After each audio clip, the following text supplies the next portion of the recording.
For more, I'm going to be joined here by our international affairs commentator, Douglas Herbert. So Kushner's being summoned, but he's been summoned before and didn't go. This time it's quite serious. These remarks quite polarizing. Yeah, he was summoned the first time last August, and that was just a few months into his job. He took up his post in May 2025.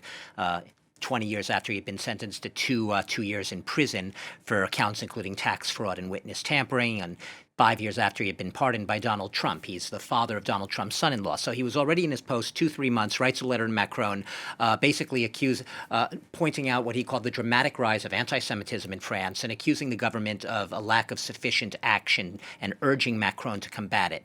Not exactly diplomatic words, you might say, especially for an unseasoned diplomat the first few months into a new job. But he was summoned. He was on vacation in the Riviera, didn't show up, sent an underling at the embassy in his stead. This time, it is perhaps an even more controversial issue. As you just said, France is really on edge over these political extremes right now, and the violent rhetoric flying about, and it's a month ahead of municipal elections, a year ahead of presidential elections. Very tense here. And what does he do? So he wades in. Let's just see if we could show you quickly. He reposted on behalf of the U.S. Embassy here in France, in French, a tweet that had originally been posted by the U.S. State Department's Counterterrorism Bureau. And so you could see it, reports corroborated by the Minister of the Interior that Deranque was killed by left-wing militants should concern us all. Violent radical leftism, note those words, is on the rise, and its role in Quentin Deranque's death demonstrates the threat it posed to public safety. We will continue to monitor the situation, expect to see the perpetrators of violence brought to justice. Okay, so what's wrong with that, you say? Well, what's wrong with that is he's taking a page from the ideological MAGA playbook of Donald Trump, because you might remember shortly after Charlie Kirk's death, far-right icon to the right in the U.S., Charlie Kirk was killed. Donald Trump at the time, rather than trying to deliver a unifying message, went on the attack against what he called radical leftists, telling reporters we have to beat the hell out of them. He failed to point out that there were also a lot of radical right elements that had launched attacks in recent years in the U.S. against Democrats. He centered and homed in on the radical left. So this, right now, by retweeting this, basically you have the ambassador to France, Donald Trump's appointee, a relative of his son-in-law, the father of his son-in-law, basically amplifying what has become a flashpoint in the MAGA debate in the U.S. That is going after the radical left, the so-called Antifa, in the name of political, really, opportunism, if you will. Now, Doug, before we move on, I want to have us take a listen to what France's foreign minister has been saying about this. We refuse any exploitation of this tragedy, which has left a French family in mourning for political ends. We have no lessons to learn from the reactionary international.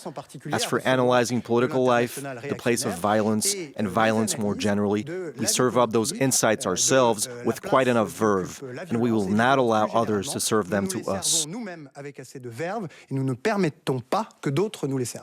Yeah, Barrault there being diplomatic, but also clearly angry. And you could also see, let's be honest, it's hard for, yes, he's France's top diplomat, the foreign minister. You could see that he's horrified, indignant, and outraged. France is not used to having ambassadors from the U.S., once a supposed ally, lashing into and putting its finger on the balance of French domestic affairs in this way, especially on such volatile issues. What Barrault essentially is saying, thank you, America, we do not need a MAGA appointee right now. He's not going to say it this way.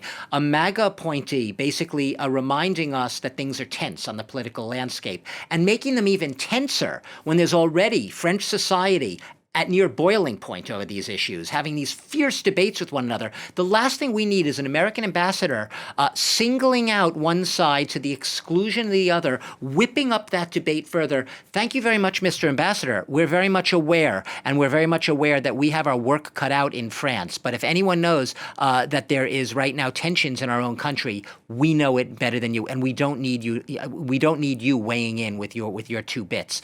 We don't know when this meeting is going to take place. We also suspect it's not going to be the only thing they discuss. They might also discuss the fact that Thierry Breton has been put on a visa ban list for his approach to big techs. Thierry Breton, former European commissioner, and he might discuss that as well, some of those visa bans that the U.S. has slapped against some European figures and some French figures. Thank you very much, Doug. That's our international affairs commentator, Douglas Herbert.